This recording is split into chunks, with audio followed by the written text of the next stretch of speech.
Hello, everybody. Welcome back to Tyria Then, episode 49. We're talking about Eye of the North still, guys. Welcome to the show, Miko. Hello. Good to be back, Aaron. Thank you for introing my name so that I don't have to, because I don't like saying my own name out loud. It That's makes all me. right. I didn't call you Aaron. Maybe I should have done that, but It feels. It gives me the heebie-jeebies less to say Aaron than it does to say Aaron. I don't like my own name feels like gravel in my mouth. I don't know. I don't know where that comes from. I think you've just been calling yourself Aaron on this show for too long. Yeah, I think I'm Tyria then pilled. Welcome to the show, guys. We are wrapping up the Norn storyline for Guild Wars Eye of the North today. There have been some roadblocks a little bit in getting the show out to you guys, so it's been a minute. But we are finally back. We're aiming to get the show on the road with a consistent Tyria then once a month, I'm hoping for. What we've been doing so far is kind of in the story of Guild Wars Eye of the North. It starts out with an attack by the destroyers in an underground facility that we kind of go to investigate, and then from there we take a gate with like a small rat man up to a cave, and then we go to like a large brown building. That I'm not shitting you guys. That's the story of this game. Yeah. After that point, what have we been up to, Miko? So last episode we were still hanging out with the Norn, still trying to get them on our side. And we went to a different Norn to find out if Bear Spirit, right, would allow us to come in. Or no, that was Jora. Sorry, it's been a while and I'm looking back at my notes going, yeah, this should be fine. No, this is when Jora had to go and cleanse herself. Yeah, Jora's Bear Spirit. No, you're right. Right. So, but Jora had to go essentially cleanse herself of assassinating her brother. Well, taking her brother out because he could not be healed of the juju that he had put on him and became Svanir. So she had to go and do that in the quest that we did. Blood washes blood. So she had to go and essentially purge her homestead, her hometown, of the char that were hanging out and had invaded it and were living there. So that was how she had to go and renew herself and earn back the ability to become the bear and essentially get back in the good graces with the rest of the char. The Norn, sorry. Yeah, and that left us with only one more Norn, like big head honcho Norn, to go kind of get on our side to help us fight the destroyers, this new threat to Tyria. Before that, we kind of got Sif, Shadow Hunter, on our side by doing Jora's quest with the Norn Bear, and then we kind of got Jora on our side as well by helping her cleanse her homeland. Now we got to go talk to a dude named Olaf. Olafson. I'm not shitting you. That's this man's name. At his home called Olafstead. Yes. And we got to convince him that he also needs to join our cause. These are like the big front runners of the Norn community. And our boy Ogden Stonehealer, who we met at the beginning of Eye of the North in the Central Transfer Chamber, is hoping that these three big Norn leaders will be able to help convince the Norn to join us as like an army to fight the destroyers. Yes. Give me a rundown before we jump into like heading over to Olafstead. Give me a rundown. Like, what's your party comp looking like? Are you using Lady Althea and Devona as heroes? No, because I don't have them on this character. Because I'm doing Eye of the North on my Pantha character. So they're not along. I think you ran through Forsaken tunnels with your boy Aaron. Right? I did. The original. Yeah. So you've got them. Yeah, no, I've got what's his name? Camus the dervish. Yeah, I think Camus. I don't know how to say it. Like Camus? It's not a voiced. It's never voiced in the game, so I don't think anyone knows. Let's call him Camus. Camus probably a little bit more correct. I don't know. Sounds I'm pretty guessing. Elonian. And yes, and Xandra, a ritualist, who I'm also a ritualist, so I set her up as like a resto writ. That's good. And yeah. And so basically having her do some, healy stuff. One thing I like to do with double ritualists in the party, I almost always run Mm. double ritualists on like my main account.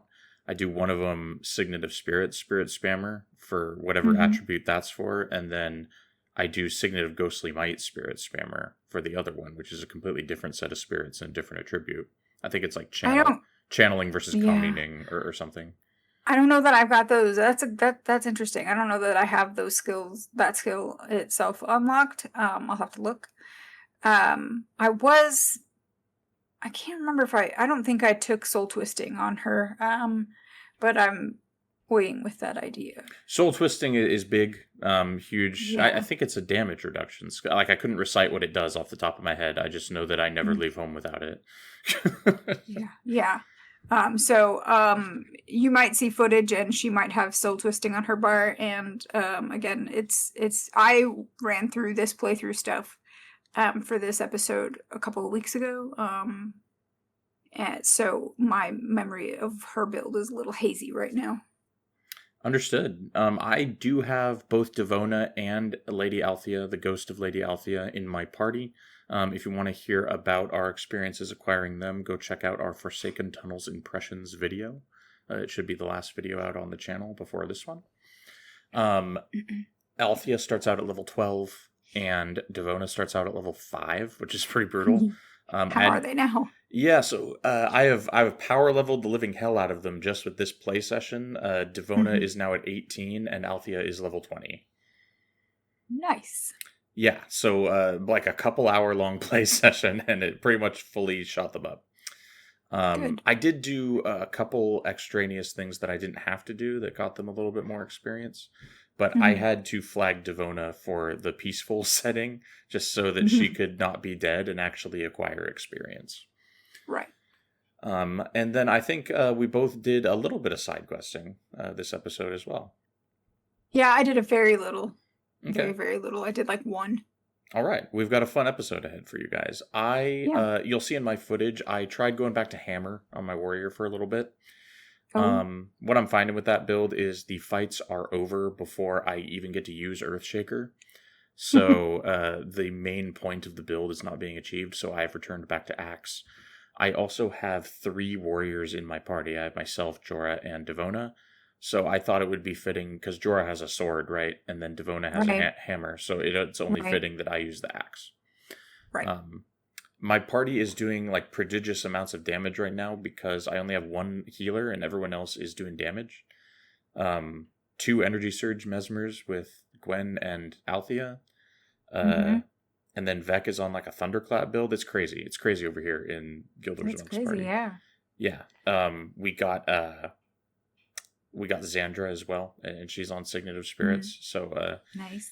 Yeah, no, it's working pretty good. Every so often someone dies because I don't have as much monk support as I usually do. But we got through the play session without any issues. The only issue I ran into was in a difficulty master side quest that I tried to do that is a solo quest. And I'll talk about that after we jump into our wrapping up of the Northern Allies storyline. So tell me about what you did to go meet Olaf. So I had to go and unlock Olafstead, his homestead, his little town. His collection of 2.5 buildings. Right, yeah. So his little town, I had to go and meet up with him, and try to get him on our side. And he's just like, yeah, okay, I'll meet you outside. And once you do, he's like, yeah, you're gonna have to prove to me that we could even talk. Until you do that, don't even look at me. So you've got to go and trek and a little bit away from his homestead and meet up with him outside of, conveniently, a entrance to what will be the entrance to the shrine. and he basically wants to fight, because why not? He's a Norn. You've got to prove your valor, your worth, and he won't do that otherwise without fighting, because he's a Norn. So that's what we do. We have to go and kick his butt. They all become the bear, and his cronies are like, yeah, let's do this. And then while we're doing that, a bunch of destroyers show up and attack. Yeah, and unlike Olaf's bodyguards, the destroyers are level 28, and they are pretty hard to kill. Honestly, they can take quite a bit of punishment. Yeah. Like Yeah, like they they're can. not, like, I was able to get through it, but they're much harder Yeah. than the level 20 Norn guards that are there. Yes. The Norn are very easy. Not unlike the shrine Norn that you have to go and fight and just to get their blessing. That die before I can even execute one skill. Yeah, exactly. So yeah, it's kind of funny this part, because Olaf is, not gonna lie, he's pretty much turned on by the fight because he's a Norn, and he was like, "That's exhilarating." Yeah, he's like horned up afterwards. Oh yeah, he's like, "Where can we find more of these things?" And we're like, "Yeah, the thing that we wanted to talk to you about, we need to go. That's why we're trying to get you on our side, because those guys are around." And Vec is the one who's like, well, the fact that they came out in such numbers, it leads me to think that there is a gate nearby connecting back to the central transfer chamber.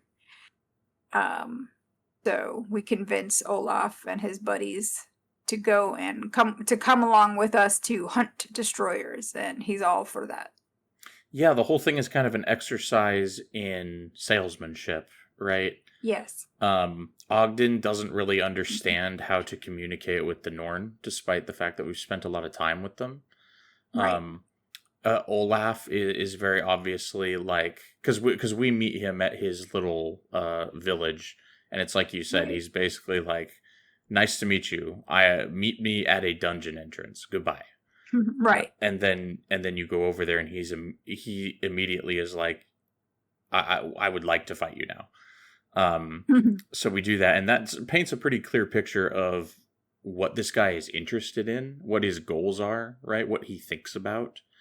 And the player character, we figure out how to speak this language fairly quickly. And I don't remember who exactly it is that mentions to him. It might be Jora, that says like, "Hey, do you want a challenging fight? Help us with these guys." Or it might have been Vec. It's Jora. I think it was probably I Jora, because Jora, being a Norn, knows how to decode dwarf idiocy, is how I call it. I feel like, and I wrote this down in my notes, I'm like, we have like the classic case of two meatheads who don't know how to communicate with each other, and they need like a mediator, an interpreter. Yeah. They need interpreters to like help them understand. I found it in my notes now. Yeah, Vec says he thinks there's an active gate nearby, and then Ogden is like, "Hey man, if we don't fight these things, they're going to overrun the north." And then Jora is the one that says, "Olaf, would you like to join us on a challenging hunt?" Right. I find it kind of irksome that in kind of the mythology this is based on, and then I want to say in the game as well, the Raven is billed as like the wisdom spirit, right? Yes. Like and Olaf is a fucking idiot, right? Yeah. And he's like the Raven representative, and I'm like, I don't think that works. Yeah. No, Olaf's not very smart. He's like, me fight. Yeah, me hit thing good. Me hit thing good. Me fight. Point me to fight. Yeah, he's literally like a stick of dynamite that you throw into the fray. So we hop into this dungeon that we conveniently met Olaf outside of, which is the Raven's Point dungeon, but for the purposes of this story quest, it is called A Gate Too Far.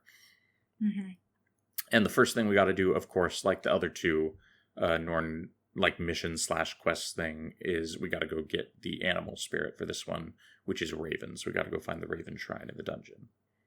Yes. How'd this go? This wasn't too bad. I feel like you, my party is holding its own. Mm-hmm. The only time I had anyone die was when Ogden, who is on guard,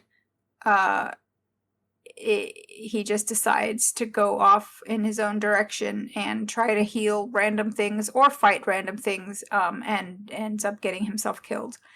And I'm like, what are you doing, schmuck? So that's when I usually have to backtrack and be like, oh, let's go res the monk. Okay, so Ogden kind of has an Alicia script running, like, in the Yeah, background. it's very strange. His AI is very dumb. So yes.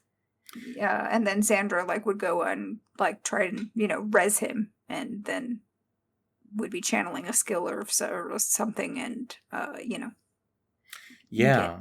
Do you have a resurrect on all your heroes? Yes. Yeah, that usually solves it. Like if you blow 7 reses and you're still in trouble, then it's probably not going to happen, right? Mm-hmm. So that's a pretty good precaution. I have Ogden Stone Healer on Unyielding Aura, so he just fixes it whenever someone goes down. That strategy imploded a little bit when you have a level 5 in your party. Right. So he almost never had his Unyielding Aura enchantment up because he was always resing Devona. That's when I set her on peaceful mode. Right. I was wondering, because when I popped her in the party, I was like, well, let's just put her on guard and see what happens. She takes off. Yeah, I was like, maybe Ogden can heal her through it. No, not when you have 94 hit points, right? So we had to wait until she was like level 12 or so to start letting her into fights. But then she started doing fine. I weirdly, I put Devona in my party, and then I promptly got 2 separate gold hammer drops. Nice. From the game. Yeah, and both of them require 9 hammer mastery. Okay. And I gave the best one to Devona, so she has a nice hammer now.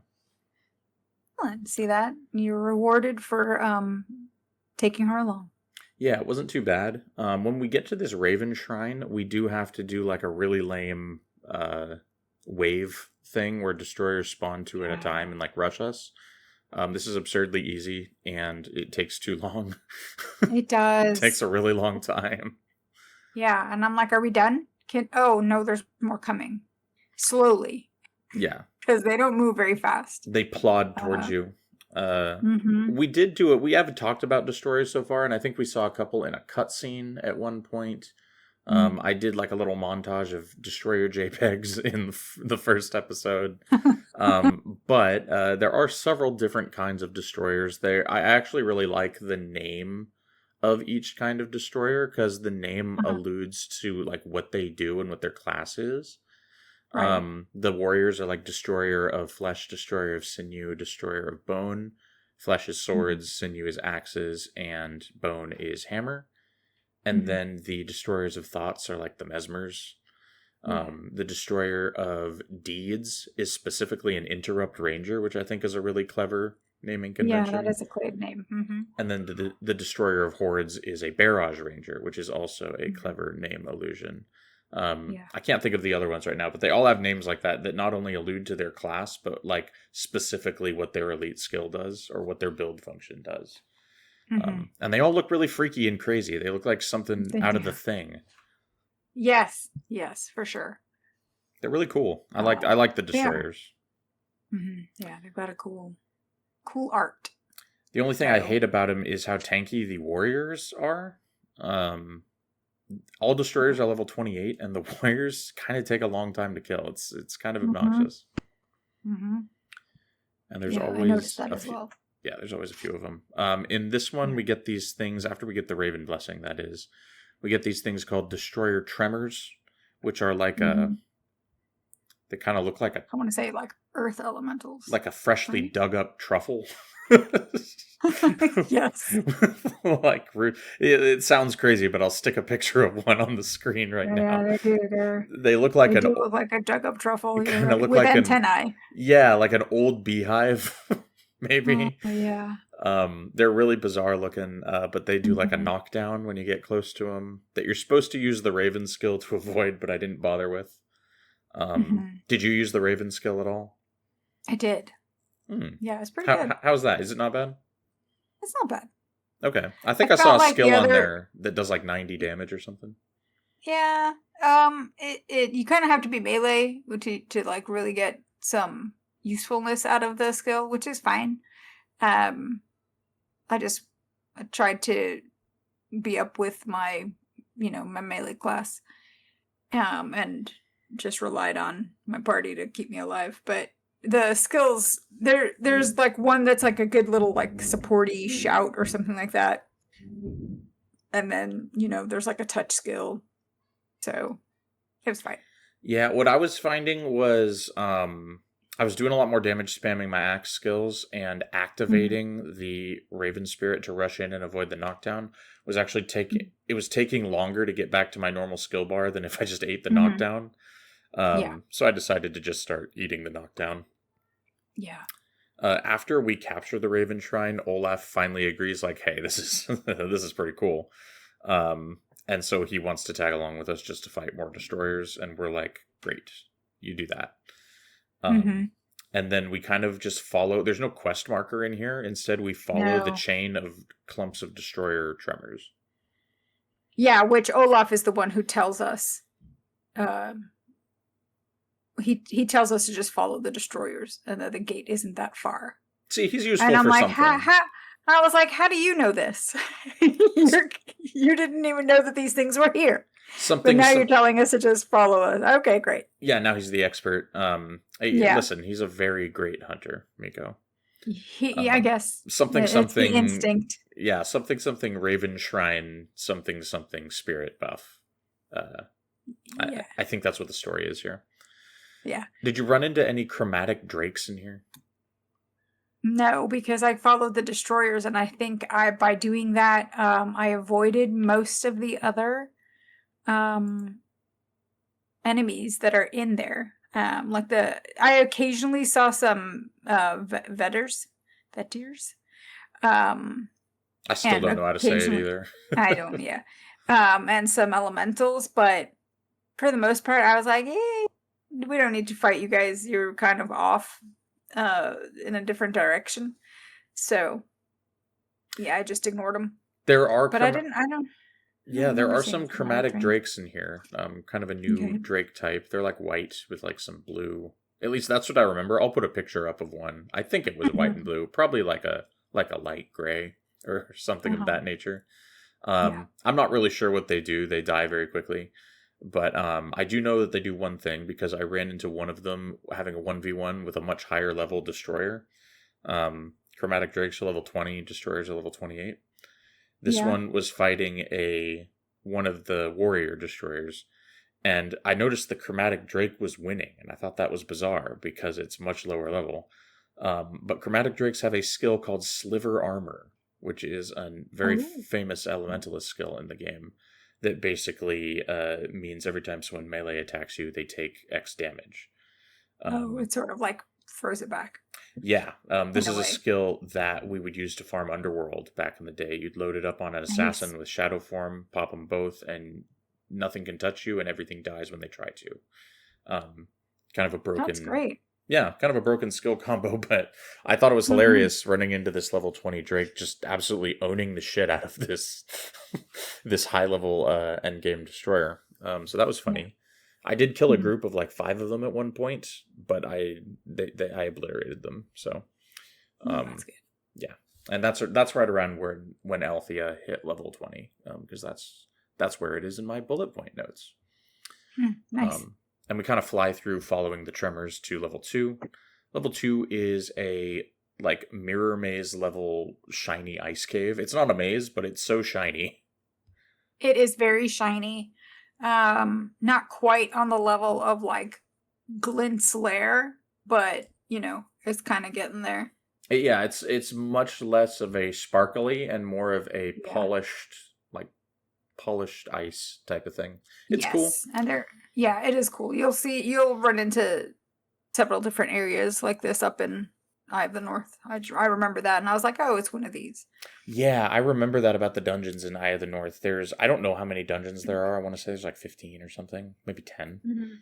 But they Right. are all a hodgepodge of like the same set of assets, just like rehashed several times. And yeah, this one has like the same exact assets of the sepulcher of Dragramar, which is another dungeon, Yeah. and very similar assets to Frostmaw, which is yet another dungeon. So, and we kind of zip through level 2, just following Tremors, and then we find level 3, and we kind of do the same thing at level 3, zip through, follow the Tremors, and we find the Asura Gate that Vec predicted. Yes, How and did this Beck is room kind go? of an asshole. This room went fine, but I just when you finally approach the Asura Gate, Vec is just classic asshole, and is like, "Oh, look, we finally made our way here after like getting lost." And I'm like, "We didn't get lost, you jerk." Yeah, no, we did um, exactly what we're supposed to do, and we we made it here in did, record time. and we made exactly like don't be. Anyways, I was really annoyed with him. I'm like, you know what? There's a reason why people don't like you. Spoiler for later in the story. There's a reason why your father doesn't love you anymore, Vec. Right. We will dive into that in the Asura storyline, folks. Yes. Yeah. But yeah, we got to wade through quite a bit of destroyers in this room. Did you Yeah, like? there are quite a bit. I just took it slow. Made sure that Uh, I wasn't over aggroing. And it was fine. I kind of blitzed it. I was like, let's see what this party can do, and I kind of just waded in. Yeah. And we ended up doing okay. The way I have Ogden's Stone Healer set up is Unyielding Aura, which is a permanent enchantment as long as you maintain it, that gives you like plus 50% healing on stuff. And then I've got like 3 different party healing skills. And so those are massively buffed. So when he heals, he just heals everybody. That's nice. Yeah, and he just does that a lot. It seems to be working pretty well. Yeah, So I'm gonna have to get the template for your build because my Unyielding Aura build, I feel like needs some work. I think we've talked about this before. does it have like Healing Seed in it? I can't remember. Because that's they used to run that all the time for it, and it really only works in organized parties with a dedicated tank. If you're just like going on a 7-hero extravaganza, stuff like Divine Healing and Heaven's Light, I think is what they're called. They're mirror skills, prophecies, and factions. You know, they have those identical skills, so you can effectively have two of the same skill on your bar, and it's just a 5 energy party wide heal. It's supposed to heal for like 60 health, but when you have the buff, it heals for like 115, Nice. which is pretty strong for a party wide heal for 5 energy. So Ogden's kind of a powerhouse for me right now. He's even got some room on his bar for like a mesmer skill that gives him energy. So he's having a great time. That's great. Yeah. Yeah, I'm gonna have to like get your template to fix mine. Yeah, I'll link it to you, so that you can have a nice unyielding aura. Yes. This Asura Gate takes a really long time to kill for me. This one wasn't. It was funny because I could see that there were nameplates of destroyers behind the gate, but they didn't actually come through the gate. And I was like, I'm just gonna focus on the gate. At some point, we just had like the party was focused on the destroyers in front, and I was like, no, target, ignore those guys because they aren't really doing anything. So yeah, we sort of did a double thing. Like I had some of my party were attacking the gate, some party were attacking the enemies, and I was like, whatever, we'll get through this and win. And it wasn't too bad once we got up close. Nice. Yeah, I think part of the issue with me taking a long time to kill the gate is I think it has high armor, and I have 3 of my DPS are warriors. So anything with armor kind of shits on warriors. So I think that's where I ran into a bit of an issue there. But yeah, and I've only got like 1 warrior, then the dervish, and then casters. Basically, I've got Vecca's air elementalist, and I've got somebody's doing mesmer things. Gwen is probably energy surging. Gwen, have we unlocked Gwen? Yeah, you get her when you get to Eye of the North. That's right. I've got her. I can't remember if I got her on a panic build or something. I can't remember. Oh yeah, panic's always nice. Yeah, she's on something good. I know that she never dies. So I'm just kind of like, okay, cool, Gwen, here you go. Now that I have two mesmers, I'm wondering if I should actually make one of them a panic, because I have one on energy surge already, but I just have them both on energy surge, and it's doing a lot of damage, so I don't know. We'll see. It's good stuff. Yeah, no, mesmers are strong. Yeah, love me some mesmers. So yeah, so no, the team's doing well. Things die quickly for the most part, and when Ogden's not fucking off and like trying to take things out on his own, things are going okay. Especially with Xandra.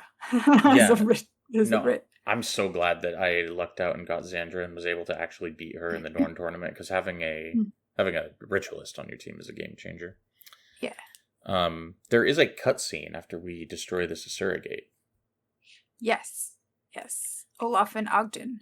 And it's a titled cutscene, like it has a title card. Olaf and Ogden. It's probably the funniest cutscene, I think, that thus far that we've gotten. It's basically just Olaf and Ogden trying to like talk to each other and not even understanding what the other one is saying, even though they're both speaking the same language. Ogden is trying to convince him, like, are you going to go and, raise an army? And he's like, we Norn, we hunt. We don't fight with armies. And he's just like, okay, but the destroyers, like, we need your help. These things are going to take over. And he's just like, not my problem. We don't use armies.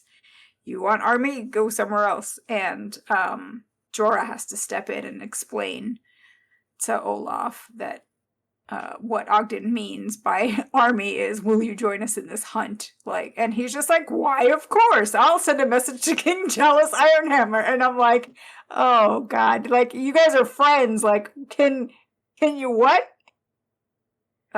So it's just, it's funny because you can watch Jora and the player character trying to explain to these two knuckleheads what they're actually meaning.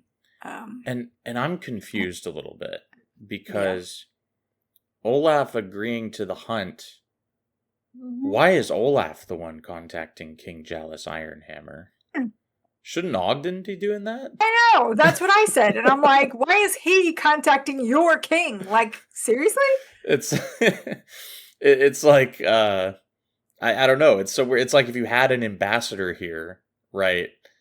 And then you were like, I'm gonna call the president of your country. Well, hold on a moment. Exactly. Like, why am I here? That was a weird moment. I don't know if that was like a miswrite, because you'd think that Olaf would reach out to Gunnar Poundfist, who is like the de facto leader of the Norn.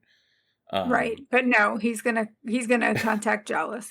Yeah. And Ogden is just like, cool. Thanks. He's like, I guess that works for me. I guess that's a win? ? Yeah, and I have it written down in my notes. So like, Ogden is clearly not the sharpest attack in the thumbnail box, and Vec is, he's pretty clever, and thinks quite highly of himself. How the hell did these two become allies and buddies? Because they're palling around together. Probably nobody else can stand them, and so they have default ended up with each other. Right. It's the default bromance, I guess. Ogden is too dim to understand when Vec is roasting him, and he is also too dim to sufficiently roast Vec back in a way that would actually hurt Vec's feelings.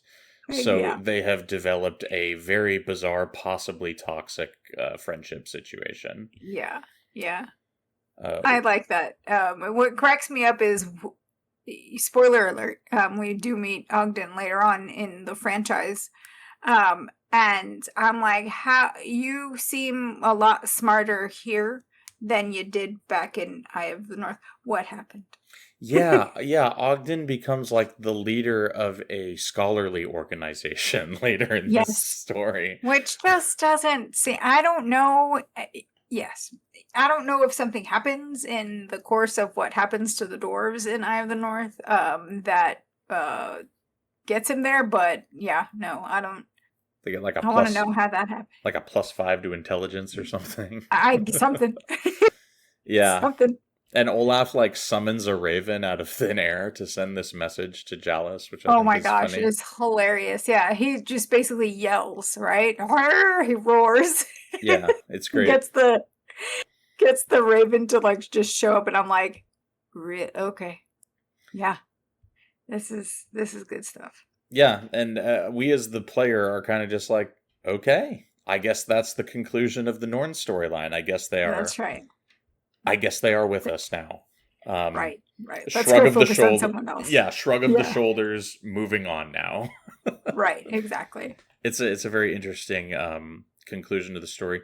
One might say, I guess the conclusion of the story, because you can do these in any order. I think you can do either Gate Too Far or Curse of the Nornbear first. Yeah. So you could do this one first and then go talk to Uh-huh. Jora. That might be more cohesive. I don't know. It seemed more cohesive to work with Jora first since we met her immediately, though. Right. Yes, I agree. So, yeah, Mhm. that is a wrap on the Norn segment of getting them together as our allies for the racial allies over story of Eye of the North. I'm Yes. thinking we go over to the Northlands, north of the Ascalonian Wall, and visit the Char next. Sounds good to me. Okay, I think we're going to start the Char storyline for our next episode. But before we hop off, we both did a couple of. I think you did one side quest, and I did I a side did. quest chain. Yes. Tell me about what happened with your side quest. So I ran the Great Aelmut Norn solo quest that you can pick up from Olaf in Olafstead. I completely missed this. Is this after you do a Gate Too Far? Yeah, Okay. yes. I think I it's never went back. available. Yeah, I think it's available. I can't remember why I went back to Olafstead. I guess I just spawned there, and I can't remember if I had to like get my quest reward from it. Anyways, Yeah, maybe we spawned there. I ended up talking to him again, and basically the whole point, it's an Aelmut. The Norn like to drink. Spoiler alert. And remember, they're knuckleheads, so they're like, let's do stuff while drunk. And the point of this is to run an obstacle course while drunk. Is there a sack race? No, but you've got to chug some ale from a couple of kegs, and then you've got to go and pick up some kegs and take them to the keg stand, and you've got to do that a couple of times. Then you got to do a keg stand. And then you've got to go back and chug some more ale, and then you've got to run a slalom course. And all the while, do you have the drunk effect on your screen like that? I woozy? don't have post-processing turned on because I have migraines and I get motion sick, so I deliberately leave post-processing turned off. That makes sense. So I don't know if that is the point, but you run this obstacle course, then you go back and let's see, I think you have to get some more kegs of ale, or chug some more ale, and then you've got to go, and I'm not gonna lie, you've got to push 3 piggies into a pig pen. We talking like live pigs or like someone's toes? Pigs. No pigs. It's like the repeat of, when in Kryta in The prize-winning Prophecies, the prize-winning hog, where you kind of have to like just corral it. Yeah, so you got to get 3 pigs into the pen by essentially chasing them. How long did that take? It was surprisingly, it didn't take that long, which I was like dreading it because I was like, shit, I'm gonna run out of time. A little and bit all the better while, balanced than the Prophecies yeah, I think the AI is a little bit more improved. Anyway, so you push the 3 little piggies into the pen, and then you can go back to the start, and if you do that within the time, you win, and you beat Olaf at the obstacle course, and he's like, oh, how is this possible? And you've out-drunk me. That's not possible. And he basically you gain his respect even more I feel like in the life things. I feel like the great Zatuka would get along with Olaf. Yeah, I So. think so. Yeah, but you do get a skill called Feel No Pain from this. What does that do? It's for 30 seconds you have +2 ... health regeneration. If you are drunk when activating the skill, you have +200 ... with for a maximum of 300 health.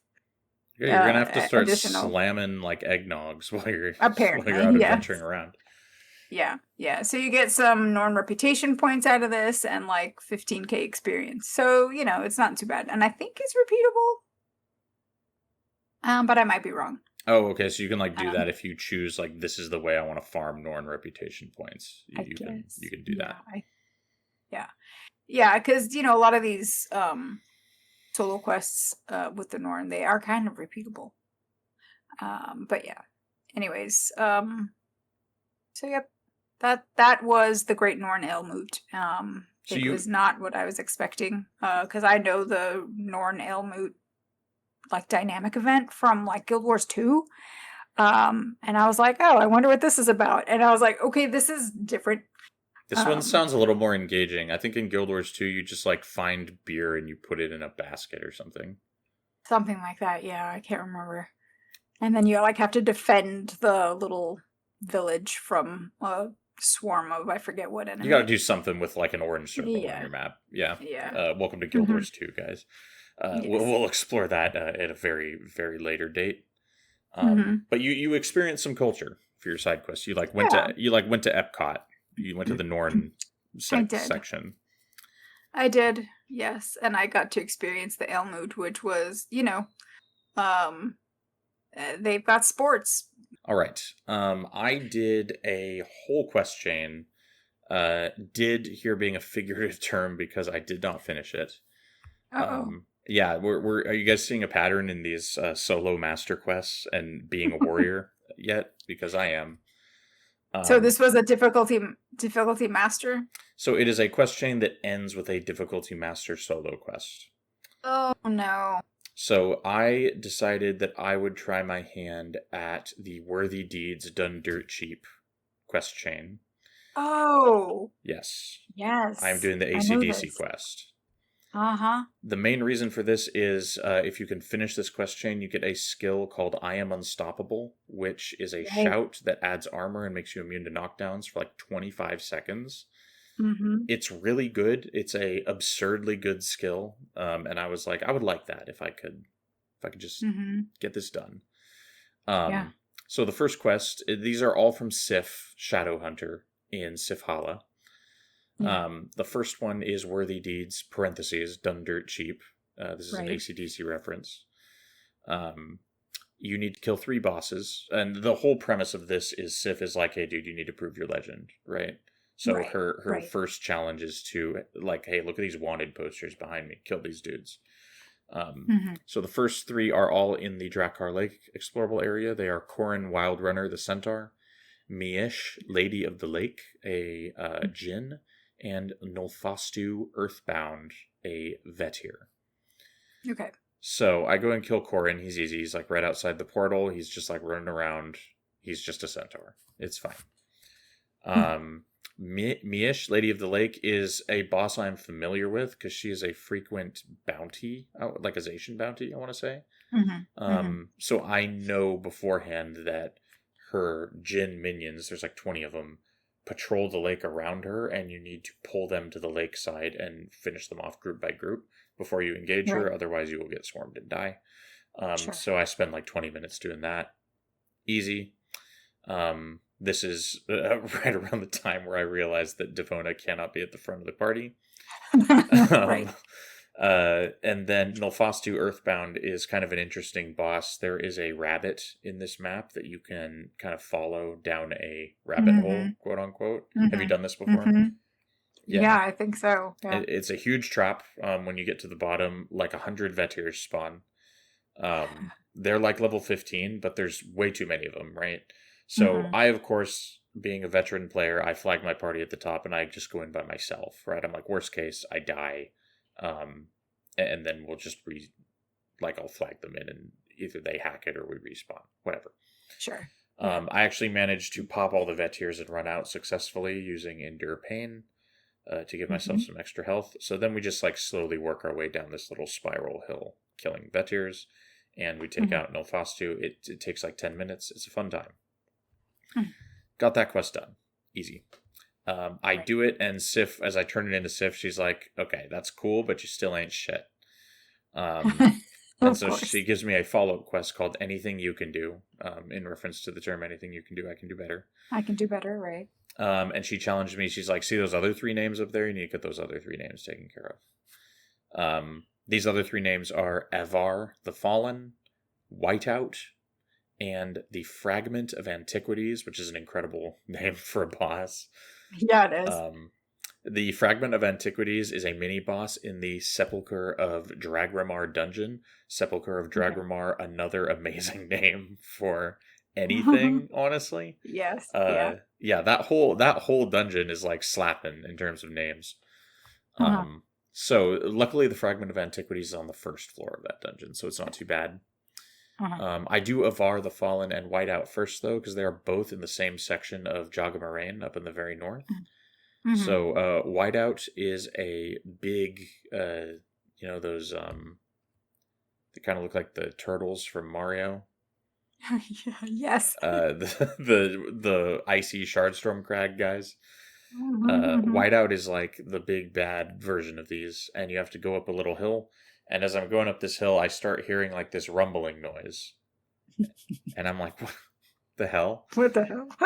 And then a big like fuck off Indiana Jones ass snowball rolls through my entire party, and kills. I think only like 2 people actually died, because it like didn't the collision just didn't hit him for some reason. But we lost a few bodies to that. It was unfortunate. Sure. That is a good item to have there, though. We recover from that and we go kill him. He hurts really bad, but I have a lot of area of effect healing, so it's fine. Avar the Fallen is like his next door neighbor, and he's just like a guy. He's like a Norn that lives up here and summons bone minions endlessly. He's got like 25 bone minions with him. Okay. On my Mesmer skill bar, I have some skill that like does extra damage, AoE damage to summoned creatures, so I obliterate these easily with 2 Mesmers with this skill. Nice. And then he's just like a guy, and we kill him. And then I went over to the Sepulchre of Dragramar, and I did not complete the dungeon, so the Sepulchre of Dragramar is a full dungeon. It's like a PvE experience. I just popped into the first floor and killed this Fragment of Antiquities guy. You do have to take the dungeon quest to be able to do it. There's a dwarf sitting outside the entrance called Outrunner Remlock, which is, I don't know what happened there. Yeah, that's all right. Outrunner. Yeah. I think that's his job, but I don't know what an Outrunner does. Sure. Is that like an Outlander? I mean, I kind of think that an Outrunner is sort of like a messenger. Yeah, you're probably right. Right? Running messages? So, well, that's interesting because he says that he's located a dwarven relic called the Anvil of Dragramar, and it's in this dungeon, and he needs us to escort him because he tried fighting his way in, and it didn't go very well. So maybe you're right. Maybe he's like a messenger of some sort. Maybe that was in the dialogue, and I didn't catch it. But that sounds like a reasonable occupation for someone named Outrunner. But yeah, I just pop my head in there and kill this fragment guy, and then I leave. And I hand that quest into Sif, and she's like, cool. You still ain't shit. And then she says, for the next quest, which is called Cold as Ice, this is a master difficulty solo quest. She challenges me to kill the Glacial Griffin in single combat. Apparently they're like the apex predator in this neck of the woods. They like prey on wolves and bears and shit. I tried several strategies here. So, as usual, the go-to strategy from the community for this fight is to be a spirit spammer. That is not really an option for me as a warrior. I do have like a couple ritualist spirits that the game gave me when I changed my profession to ritualist to try and do it. But I only get like 2 spirits, and I don't think that's going to be enough to hack it. So I take a different route. I try I'm like, oh, maybe I could just knockdown lock him, right? So I put a knockdown combo on my skill bar. This doesn't work because the Glacial Griffin is also a spirit spammer. Oh And so he gosh, just yeah. summons spirits that kill me anyway. Right. Yeah. So I'm like, okay, let's try Gladiator's Defense. For anybody who doesn't know what Gladiator's Defense is, it is a tactics skill for warriors that blocks 75% of attacks and deals damage back when you block a melee attack that way. You stick a couple of the riposte skills, riposte and deadly riposte, on your skill bar, and you've got like a lot of melee damage reflection. The Glacial Griffin does paw swipe at you in melee, so I was like, maybe this will work, and maybe it'll block most of the spirit attacks. It does work for about 30 seconds, and then like clockwork, one of the spirit attacks gets through and interrupts my healing signet, and I die. So yeah, I have not been able to beat this yet. That was the 2 approaches I tried before I had to leave for work. I think I do want to try and finish this though, because I do want that I am unstoppable skill. So I may like put my nose to the grindstone and get some ritualist spirits so I can actually spirit spam him to death, because that pretty much always works. You haven't picked up you haven't done any of the quests from Molinex, right? Out of Eye of the North? I have not. Yeah, because you could pick up assassin support. Assassin support. Assassin support might work really well. Yeah. Might have to do it. Actually, I'll be doing those next episode, because they kind of tie in with going over to see the charm. So I'll definitely do those. So that's a good idea. But that was my unsuccessful side quest experience. It did, doing that quest, funnily enough, to use Gladiator's Defense, I actually had to go capture it. I had to go do a quick run through of the Dragon's Lair mission again, because this skill is located at the very end of Dragon's Lair. Right. Okay. So I did that and got a bunch of extra XP for Devona and Althea. Nice. Yeah. So now I have that skill, if I ever need it. I was thinking of trying to do the Norn Fighting Tournament with it. Maybe I just like roll until I get lucky and get all melee opponents.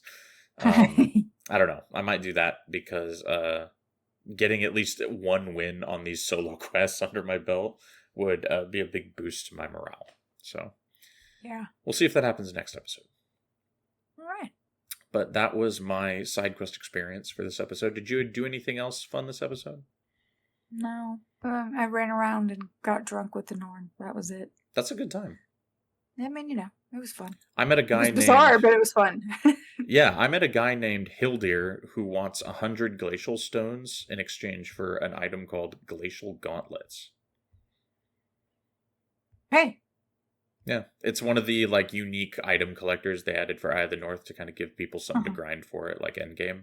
It's just like a gauntlet skin that makes your hands like encased in ice. It's kind of cool. Yeah. I don't know where you get. Yeah, I don't know where you get glacial stones. I have these gauntlets on one of my characters, and I don't know where you get glacial stones. I'm sure I wikied it at some point back in the day and spent an inordinate amount of time farming them. Glacial stones, huh? Yeah, I think the like ice imps drop them or something. Frozen elementals, maybe. Yeah, spectral vetirs, Nilfastu, Earthbound. Oh, so you could probably just go farm Nilfastu for them. Mm-hmm. That's easy. Okay. Glacial gauntlets, not hard to get, guys, but I will not be grinding them out, unfortunately. Cool. That's going to be it for us this episode, guys. A little bit of a shorter one, coming in at like just under an hour. But we do have more videos coming. Until next time, Miko, where can people find you on the internet? The good people can find me at InkySticks on your social media platform of choice. All right, and you can find us at Tyria Now on Twitter and Blue Sky and YouTube and Spotify and Apple Podcasts. Go ahead and follow us there, folks, because next time we are going to be talking about Guild Wars motherfucking 3, baby! Let's go! Let's go!